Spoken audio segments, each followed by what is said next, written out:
Olá, boa tarde a todos e todas. Sou Aglaí Cardoso Alves, sou engenheira agrônoma, doutora em Ciência do Solo pela Universidade Federal Rural de Pernambuco.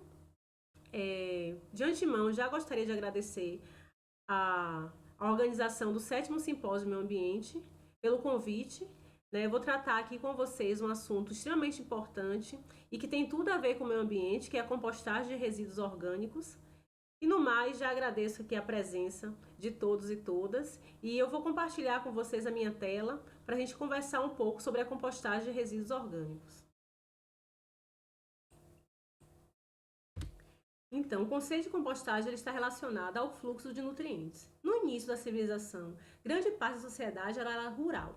No ambiente rural são estabelecidos sistemas agrícolas de produção, tanto produção dos mais diversos culturas, como também a criação de animais. E os nutrientes que vão abastecer os seres humanos, eles provêm das culturas e dos animais que são criados pelo homem.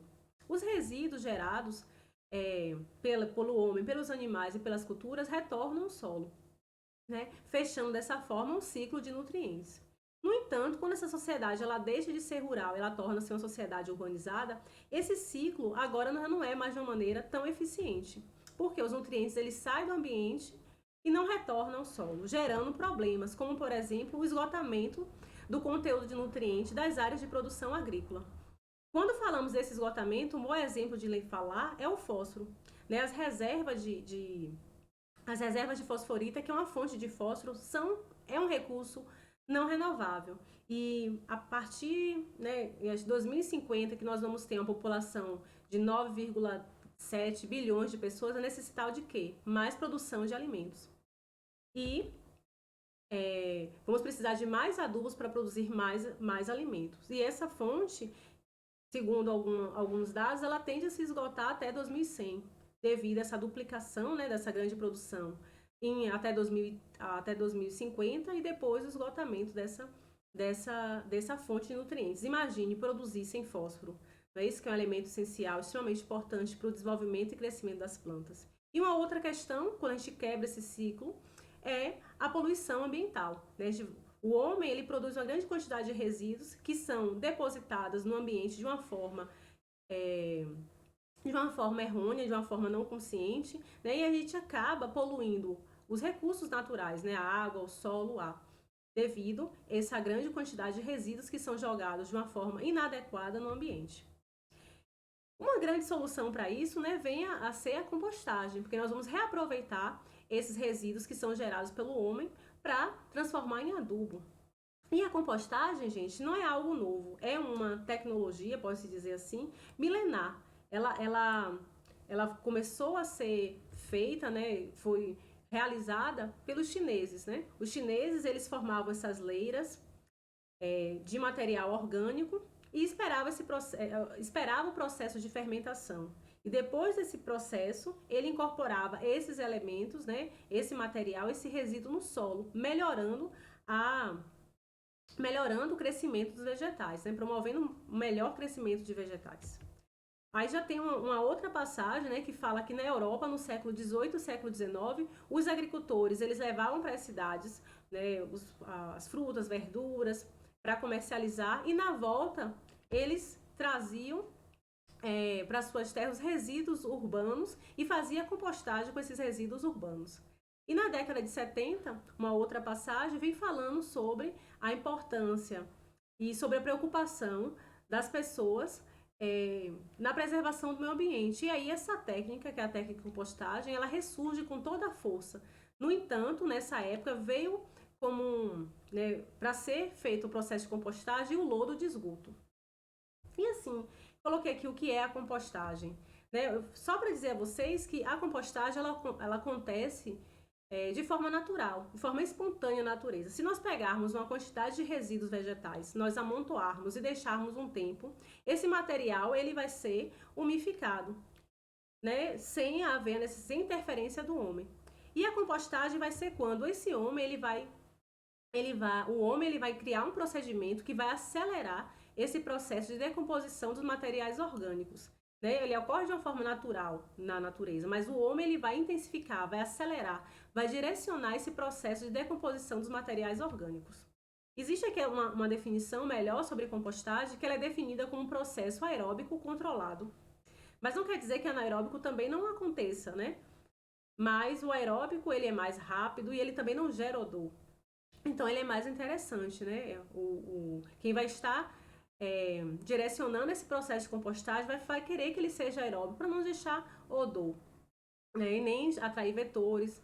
Então, é um processo aeróbico desenvolvido por população diversificada de micro-organismos, efetuado em duas fases distintas. A primeira, a degradação ativa, quando ocorre reações bioquímicas de oxigenação intensa, predominantes termofílicas, e uma segunda fase, que é a maturação, quando ocorre o processo de umificação. Aí nós vamos ter aquele composto maduro. Eu trouxe aqui para vocês um gráfico para mostrar como é mais ou menos essas fases da compostagem. Ela tem, né, a gente vê aqui no eixo de Y a temperatura versus o tempo de compostagem. A primeira fase da compostagem é essa fase aqui de bioestabilização. Né? A bioestabilização ela tem a fase termófila e a fase mesófila dentro da bioestabilização. No início, vai ser decomposto o quê? Aqueles materiais, aqueles resíduos de mais fácil decomposição, que são açúcar, amido, proteína, carboidratos, eles são degradados. Existe uma gama de micro-organismos, né, uma quantidade muito grande de micro-organismos nesse primeiro momento, degradando esse material. E a fase mesófila, que é essa primeira fase, aí vai chegar a uma temperatura de 40 graus Celsius. E essa temperatura ela vai continuar aumentando devido à grande atividade desses micro-organismos. Pode chegar a temperaturas de 80 graus, 70 a 80 graus Celsius, o que é bastante interessante, porque nós vamos eliminar alguns organismos que são organismos enteropatogênicos, que são aqueles que causam doenças nos seres humanos, e também alguns organismos fitopatogênicos, porque nós não queremos levar um composto para a nossa plantação, né, que tem alguma doença, que vai levar a doença para as nossas plantas. Então, esse processo aí de bioestabilização, né, que nós vamos aí ter após ele acontecer, após 2 meses, vamos ter um composto semi-curado, vai ser importante, né, porque nós já vamos aí levar essa temperatura muito alta que vai eliminar alguns micro-organismos que são tanto heteropatogênicos como também são fitopatogênicos. E o segundo momento é o processo de umificação, quando a gente vai ter aqueles resíduos que são mais difíceis, né, de serem decompostos, como, por exemplo, a lignina, a celulose. Eles vão ser decompostos por uma quantidade de micro-organismos específicos, então vai diminuir a quantidade de micro-organismos, vai ter principalmente bactérias e fungos, e aí a temperatura vai começar a decair, vai ficar em torno de 30 a 45 e vai durar, né, por mais tempo. Quando esse composto está curado, é mais ou menos por 110, 120 dias, né, que esse composto ele vai estar curado.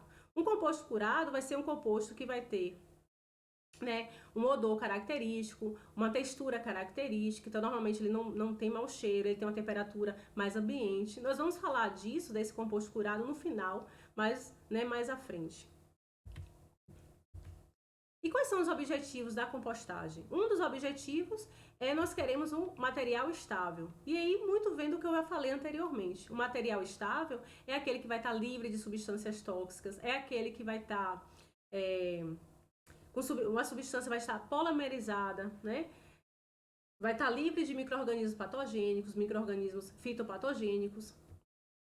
Nós vamos também ter, né, a redução, um objetivo é ter a redução desses organismos indesejáveis, né, que já vim falando anteriormente, principalmente salmonela, a Escherichia coli. Eles são elementos, organismos que precisam ser decompostos, né, eles ficam inativos com temperaturas acima de 55, 60 graus. Então, né, por uma determinada quantidade de tempo.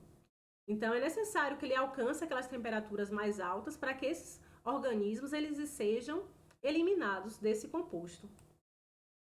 Uma outra questão, a eliminação de substâncias tóxicas, como agrotóxicos, herbicidas, também, né, é um objetivo da compostagem. Nós queremos um composto, né, que seja contaminado com substâncias tóxicas. Outra questão é a disponibilização e concentração de nutrientes, né, com a diminuição do volume, quando esse material ele vai sendo decomposto, havendo uma perda, né, de CO2 e vai concentrando os nutrientes. Uma outra questão é a melhoria capacidade de condicionamento do solo. Então, a gente vai ter um material que o material com melhor condicionamento vai ser aquele material mais umificado, né, que vai agregar nas características físicas desse solo, química desse solo. E como a gente vai fazer uma compostagem, né? Como o próprio nome fala, compostagem trata-se de uma mistura. E nós vamos misturar o quê? O material, uma fonte rica em carbono, que vai ter palha, vai ter a para de poda, bagaço de cana, pode ser raspa de mandioca, vai ser aquele material, aquela fonte de carbono que a gente tem disponível na nossa propriedade. Né? Que botei aqui alguns exemplos. E uma fonte de nitrogênio, que são, que vão ser, exemplo, esterco de animais, tortas de resíduos, resíduos de abatedouro. E por que nós precisamos de carbono? E por que nós precisamos de nitrogênio para haver esse processo de compostagem? Porque o carbono, ele funciona como uma fonte de energia e o nitrogênio para a síntese de proteína. E aí, por essa razão que a gente precisa dessa relação CN, vai precisar de carbono e nitrogênio, para que haja, né, esse equilíbrio dos substratos. E depois aqui de botar outra questão que vai ser importante vai ser o oxigênio, que eu já falei para vocês, né, que o processo de compostagem ele precisa ser aerado. Esses micro-organismos vão decompor a matéria orgânica, eles precisam estar na presença de oxigênio. Se não tiver a presença de oxigênio, esse processo vai ser lento. Né? Se for ausente de oxigênio, né, vai ser mais favorável à anaerobiose. E vai favorecer a presença de odores, né, vai atrair vetores, que é algo que a gente não vai querer no nosso composto. E além disso, também nós vamos precisar da água, né? Quanto mais água, quanto mais esse composto ele for misturado com a fonte de carbono, nitrogênio, oxigênio e água, vai ser melhor, para que esses resíduos eles sejam decompostos e a gente possa futuramente formar o nosso composto orgânico.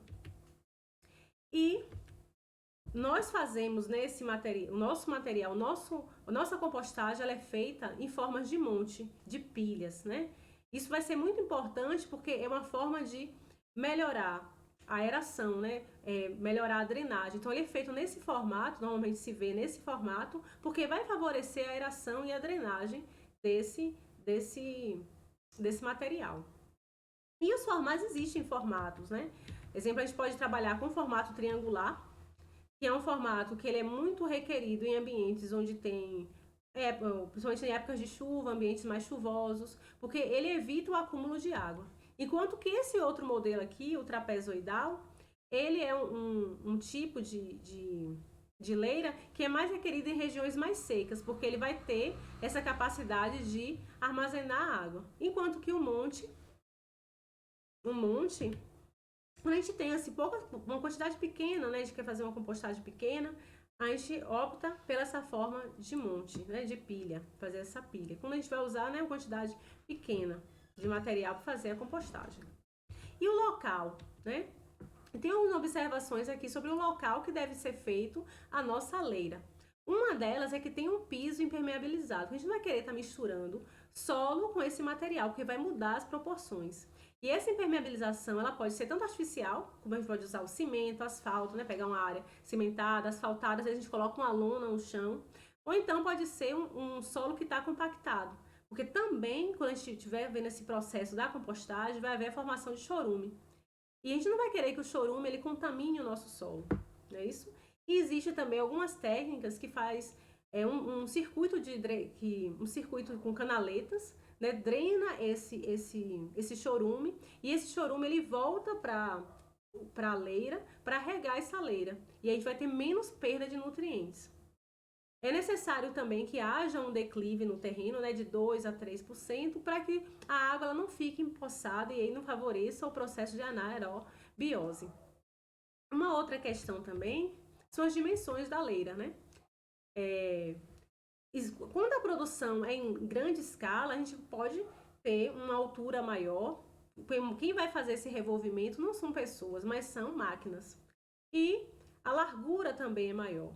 Quando a produção é em pequena escala, a gente vai ficar limitada a quem vai estar manuseando essa leira. Normalmente são pessoas. Então ela tem que ter, não pode ser muito alta, senão fica difícil da pessoa ir trabalhar com essa leira, né? Para ver o revolvimento, para fazer todo o manejo. Então, ela tende a ter uma altura menor, então de 1 a 1,5 m, enquanto que para grande escala a gente vai ter alturas maiores, de 1 metro, de 1,5 a 1,8 metros, porque quem vai estar fazendo todo o processo de reviramento são máquinas.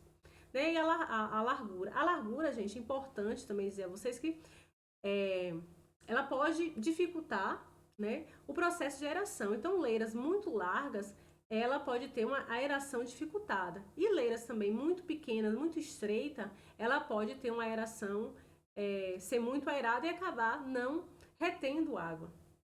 E enquanto que o comprimento é livre. Aí aqui tem algumas dimensões, mas vocês vão encontrar na literatura até outras dimensões que dão certo também. Como é que vai fazer essa montagem das leiras, né? O agricultor, ele deve identificar os resíduos orgânicos disponíveis na sua propriedade. Ele não vai buscar um resíduo de tantos quilômetros de distância, né? Ele vai pegar ali o que tem próximo o que tem na sua área, né? O que é que vai ter ali na sua área para fazer essa composteira, né? Essa compostagem. E é importante também que esse material ele esteja seco. Porque a gente não vai, senão a gente já está colocando o volume de água no nosso composto. E a gente vai estar perdendo aquelas proporções que são tão importantes. E, além disso, é importante também trabalhar por base de volume, as proporções em base de volume, do que em base de peso, de massa. Porque é muito mais fácil a gente ter um balde, né, um carrinho de mão na nossa propriedade do que ter uma balança, né, principalmente para o pequeno produtor. Então, se trabalha mais com balde, com carrinho de mão, e a proporção é 3 partes de material rico em carbono para 1 parte de material rico em nitrogênio. Eu já falei até um pouco sobre qual seria esse material rico em carbono e o rico em nitrogênio. E após isso, o que? Fazer a irrigação. Depois da irrigação, o que é que faz? Né? Revolve, né? Mistura bastante esse material. E outra questão também é que eu coloquei quais são essas fontes de carbono, né? A gente pode usar o bagaço de cana, a palha de poda, sabugo de milho, resíduos de semente, palha, serragem, raspa de mandioca. São exemplos de fontes de carbono. Quanto que fonte de nitrogênio, nós temos aqui os estercos de animais, bovino, suíno, caprino e aves, sobras de alimento, torta de mamona, palhada de leguminosas, são exemplos de fontes de nitrogênio. No entanto, não tudo que a gente vai poder colocar para fazer nossa compostagem, não é isso? A gente tem que ver aí o que é que, né, falei, as fontes de carbono, as fontes de nitrogênio, mas nem tudo pode ser colocado. Exemplo, metal não vai poder ser colocado, óleo, vidro, dejetos humanos e dejetos de animais domésticos, né? São animais que são de suínos, caprinos, ovinos, né? E outra questão também é evitar o uso, né? Não ter, aliás, o uso de química. Então, a madeira tratada com agrotóxico, a madeira invernizada. Então, essa daí também não pode ser utilizada no nosso composto. Eu não coloquei aqui em exemplo, mas uma coisa também que é utilizada...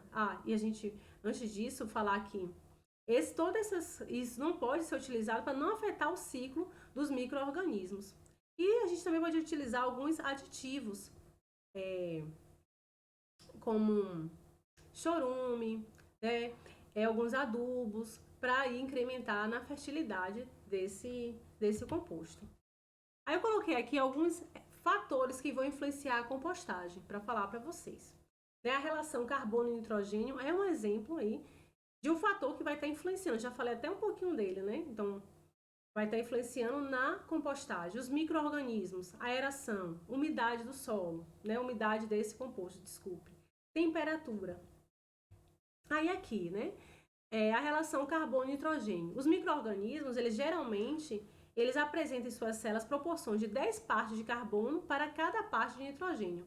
E aí, essa relação é o quê? Igual a 10. Mas, para formar a estrutura física, eles vão precisar utilizar energia por meio da respiração, geralmente emitindo 2 átomos de carbono na forma de CO2 para cada átomo de carbono que permanecerá na sua estrutura. E aí, portanto, né, para cada átomo de N presente na estrutura dos micro-organismos, serão necessários 10 vezes 1, esse 1 que é o carbono das células do micro-organismo, e 2 que é o emitido para gerar energia. Né, nesse 10 vezes 3, 30 átomos, e aí na proporção de 30. Então, por isso que a nossa relação CN ela é aproximadamente 30. E aqui existe um cálculo, né, que é a proporção de carbono da fonte rica em carbono.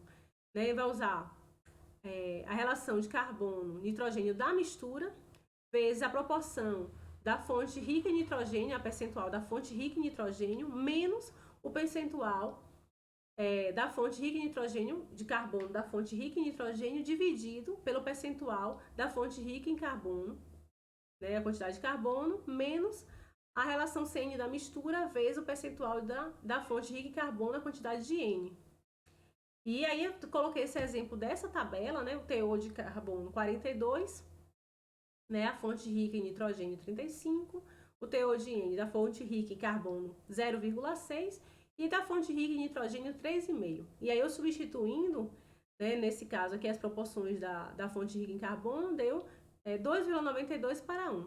Então essa é a proporção, né, por isso que a gente vai ter que ter, de qualquer material que a gente use, vai ter que saber quanto é que ele vai ter aí de teor de carbono, quanto vai ter de teor de N. E assim, gente, tem que ser, né, aproximadamente 30. Se for acima de 30, né, 35, o que vai acontecer? Uma degradação muito lenta. E abaixo de 30, né, menor que 20, vai ser uma decomposição muito rápida. E o que seria mais interessante mesmo seria nessa proporção aí de 30 para 1. Interessante porque a gente, quando falar assim, vai ser uma decomposição muito rápida, a quantidade de nitrogênio aí vai estar muito grande, né? Vai estar maior. E aí, se houver uma quantidade grande de nitrogênio, pode causar aquela questão que eu falei, né? A questão do mau cheiro, do odor, vai precisar revolver mais essa pilha, né? Essa leira. E se houver uma grande quantidade de carbono, essa degradação aí vai ser mais lenta. Uma outra questão é a aeração, né? E a gente precisa fazer o revolvimento dessas leiras para que haja o arejamento. E quanto melhor esse composto ele for arejado, menor vai ser os maus odores, né? A presença de mosca vai ser evitada. O que é importante tanto para o processo como para o meio ambiente, né? A gente não vai querer principalmente quando ele está mal aerado, acontece a formação de gás sulfídrico, que é isso que vai dar esse cheiro, esse mau odor, né? Porque são esses compostos ricos em enxofre que vai atrair esses organismos, né? Que são esses vetores, essas moscas, esses insetos não tão agradáveis para estar aí compondo a nossa leira. A aeração ela deve ser olhada, como eu disse, né? Sempre aí nesse processo da compostagem, sempre deve estar observando essa pilha, essa leira, para que não ocorra esses problemas, como, exemplo, a falta de aeração, porque aí vai demorar mais para ver o processo de compostagem. Tem algumas coisas que vão afetar a aeração. Exemplo, o excesso de umidade. Então, quanto maior os poros eles estarem preenchidos por água, vai ser menor poros preenchidos por ar. Então, o excesso de umidade vai dificultar o processo de aeração. Uma outra questão também em função do material. Então, aqueles materiais que as pessoas elas deixam bem fragmentados, bem farináceos, pode entupir os poros, dificultando a aeração. Já falei até para vocês o tamanho da composteira, né? Composteiras muito grandes pode também causar dificuldade para que essa leira ela seja aerada. E também uma outra questão é a demanda bioquímica de oxigênio, ou demanda biológica de oxigênio, que corresponde à quantidade de oxigênio consumido na degradação da matéria orgânica e é um parâmetro mais empregado para medir poluição. Então, é uma outra questão também que pode estar aí afetando a aeração. A aeração ela pode ser realizada, né, caso de composteiras industriais, né, pode ser utilizado para fazer esse revolvimento caçamba processadora, a pá carregadeira, que são, exemplo, o trator vai estar acoplado a algum equipamento. No caso aí a pá carregadeira e a caçamba processadora, mas não é muito interessante, não é muito apropriado. Atualmente nós temos equipamentos que são específicos para fazer esse revolvimento de leira. Aí a gente vai ter aqui esses dois modelos, o revolvedor de leira e o com compostador da Sivemasa, né, que são mais caros, né? No entanto, eles são mais apropriados para fazer essa aeração mecanicamente. Quando a propriedade é pequena, né, o que nós optamos a fazer o método manual. E aí eu até falei anteriormente com vocês sobre o tamanho da leira. Não vai poder fazer uma leira muito grande, porque quem vai estar ali revolvendo vai dificultar, né? Vai ser algo, vai ter um empecilho físico. Então vai ser normalmente um tamanho reduzido para que essa aeração, né, a pessoa que esteja manuseando com a pá, seja mais fácil fazer. Uma outra questão também é que, né, como o processo manual ele exige esse processo físico, e a gente vai precisar o quê? De mão de obra. E nós sabemos atualmente que uma das grandes dificuldades dentro do meio rural é a mão de obra. Então, a aeração ela só deve ser realizada quando necessária. E aí, quando é que a gente vai fazer essa aeração, né? Vai revolver esse composto, né? Quando a gente observar que a temperatura está muito alta, né? Quando a umidade ela estiver também muito alta, né? Acima de 60%, e quando houver a presença de mau odor, de moscas, que a gente vai precisar revolver para aerar e aí diminuir, né, essa quantidade dessas questões que são ruins, né, o mau odor e a mosca. A umidade, né, ela deve ser mantida na faixa entre 40% e 60%. Elevados teores de umidade vai fazer com que ocupe os espaços que deveriam ser preenchidos por oxigênio e vai provocar zonas de anaerobiose. E se o teor de umidade da mistura ela for inferior a 40, né, deve-se fazer uma irrigação. Porque aí a atividade biológica, quando estiver com menos água, vai ficar inibida e aí vai demorar, né, para haver esse processo de biodegradação desse composto. O ideal vai ser quando a gente fizer esse teste aqui, esse teste da mão. A gente apertar, a gente segurar, né, pegar uma quantidade desse composto e apertar com a mão. E se for perdido muita água, esse composto ele precisa ser revolvido, né? Se sair muita água. Se você apertar não sair, né, a água não escorrer, estiver seco, vai ser necessário fazer a irrigação. O importante o ponto ideal é aquele que você aperta e sai um pouco, né, um pouco só de água é perdida. Então aí nós vamos ver que a umidade ela tá bom, porque como eu falei, para haver todo esse processo precisa ter uma umidade, precisa ter aeração. Precisa que exista uma boa proporção de carbono e nitrogênio. Uma outra questão também é a temperatura. A temperatura ela tem um efeito muito grande, né, dependendo dos objetivos. E primeiro deles é tentar eliminar a contaminação biológica, como eu falei lá. Existe até uma instrução normativa que vai dizer que para tal micro-organismo é necessário tanto tempo na tal temperatura, para que aquele micro-organismo ele seja eliminado. Eu falei alguns aqui, a salmonella e a Escherichia coli, elas precisam mais ou menos de uma temperatura de 55 a 60 graus para que eles sejam inativados desse composto. Aí aqui, né, o monitoramento da temperatura, da umidade da leira, ele aqui é feito aqui nesse caso com essa termossonda, mas também pode ser feito com a barra de ferro. A barra de ferro, ela é introduzida, né? Esse vergalhão de ferro é introduzido dentro da leira, né, na profundidade de 1 metro e permanece ali por 5 minutos. Aí, ao retirar essa haste de ferro, né, nós vamos sentir a temperatura. Se for tolerável nas nossas mãos, o processo de compostagem ele está ocorrendo normalmente. Agora, se ele estiver frio, aí haverá necessidade, nesse caso, de fazer um reviramento para aumentar a temperatura da leira. E se ele estiver muito quente, né, se estiver com a temperatura muito alta, a ponto de você não conseguir, né, segurar essa haste de ferro, é necessário que esse material ele seja umificado. É importante também que quando for fazer o processo de reviramento, nós vamos pegando esse material que está nas extremidades e levando para o centro, para que ele possa ser decomposto. Porque no centro da leira que a temperatura vai estar maior, né? E aí nós vamos fazer né, levar o material das extremidades para o centro. Quando a gente for fazendo para que a temperatura ela seja alcançada em todo o material, né, de uma forma eficiente. Vamos agora, né, passar para o próximo fator, que são os micro-organismos, né? Os micro-organismos que vão fazer o quê? Eles vão participar, né, da decomposição. Então, eles são extremamente importantes, porque eles vão fazer a decomposição desse material. Eles que vão transformar esse material, né? Esse resíduo, esse lixo, esse resíduo, em um composto orgânico, em um adubo. Existem diversos organismos que vão participar. Os micro-organismos, fungos, bactérias, actinomicetos, é extremamente importante. Mas também nós vamos ter participação de macro-organismos. Minhoca, besouro, lacraias, formigas, aranhas, também vão participar nesse processo de decomposição da matéria orgânica. E quando é que esse composto ele vai estar pronto? Esse composto, depois de passar por todos esses, né? A gente vê o local que vai ser feito, a gente, né, montar essa pilha com aquele tamanho, né, fazer a aeração, monitorar durante esse tempo a umidade, a temperatura.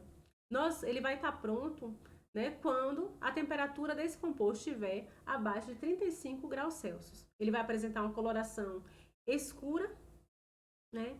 As partículas vão estar num tamanho, não é um tamanho uniforme, e vai ter um cheiro característico, o pessoal fala cheiro de bolô, né? Um cheiro de bolô, não vai ter um cheiro ruim, é um cheiro de bolô, né? Vai ser um material homogêneo. E não vai ter, né? Os restos vegetais são quase irreconhecíveis, você não vai saber de onde é que veio, né? O que é que formou aquele material. E a relação CN, quando faz um teste desse material, está entre 10 e 15. E esse composto aí, ele está, né, estabilizado, né, uma grande quantidade de humus. Então vai ser bastante importante, né, para fazer a adubação das culturas com esse composto. Vai ser uma fonte de nitrogênio, de fósforo, né, de alguns micronutrientes também. Existem testes para a gente saber se esse composto ele está maduro. Um desses testes chama-se o teste da mão. A gente vai avaliar se esse composto está cru, se ele já está curado. A gente vai pegar uma quantidade desse composto, vai colocar na mão, vai colocar, moldar com as pontas dos dedos e vai esfregar entre as palmas das mãos. E se colorir a sua mão feito uma graxa preta, esse composto ele está curado. Se uma pequena parte da amostra permanecer nas mãos, ele vai estar semi-curado. E cru, quando você, né, esfregar, as mãos vão estar limpas, né? Não vai ter coloração de graxa nenhuma.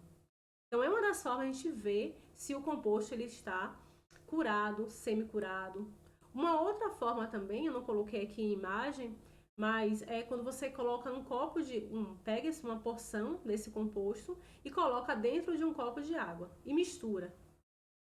Se ficar como se fosse uma tinta preta, né, colorindo esse copo, né, esse composto ele está curado.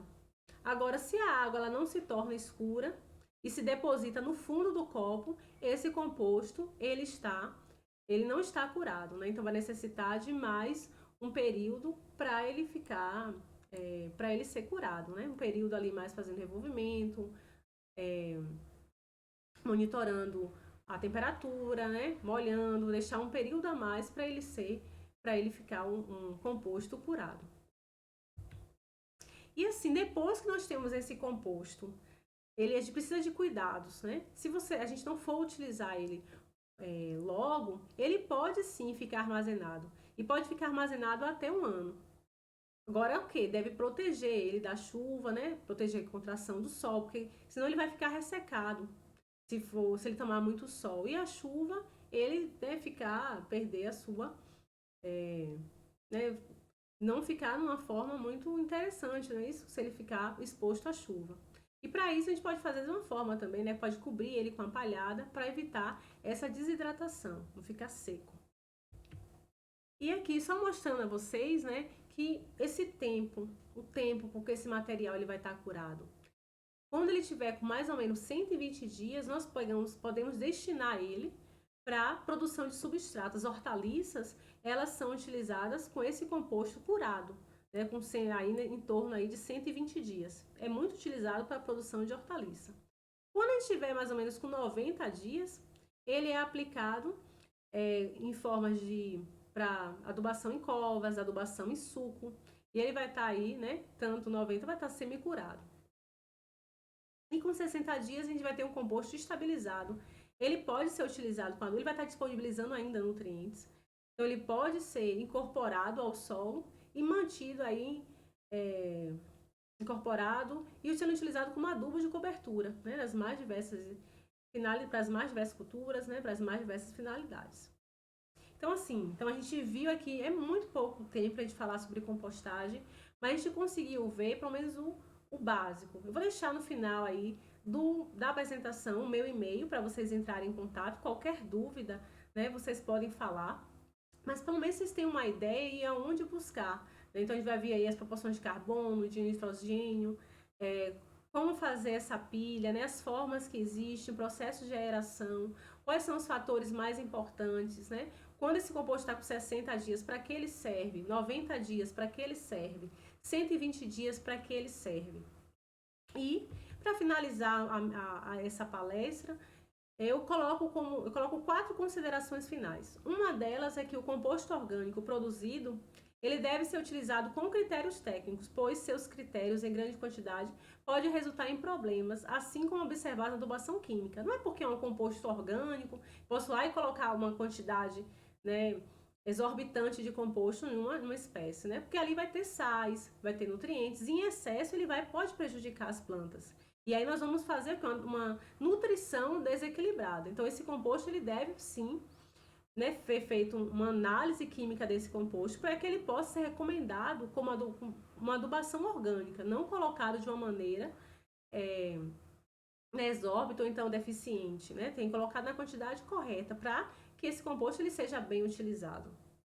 Uma outra questão também, né, como a gente está aqui na Semana do Meio Ambiente, nós estamos, por meio da compostagem, fazendo a reciclagem dos resíduos de animais e vegetais gerados dentro dos sistemas de produção. É uma estratégia fundamental para favorecer a sustentabilidade.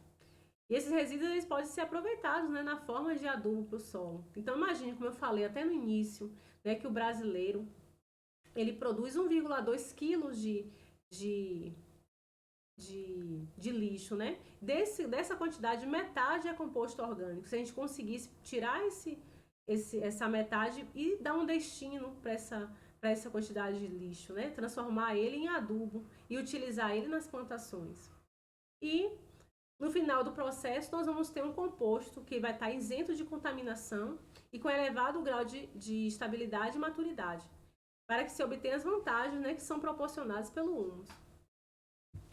No mais, gente, muito obrigada. E como eu falei, né, o meu e-mail está aqui, né, no final aqui, vocês podem anotar. Para qualquer dúvida, vocês podem me acionar a qualquer momento que eu vou responder com o maior prazer. E muito obrigada.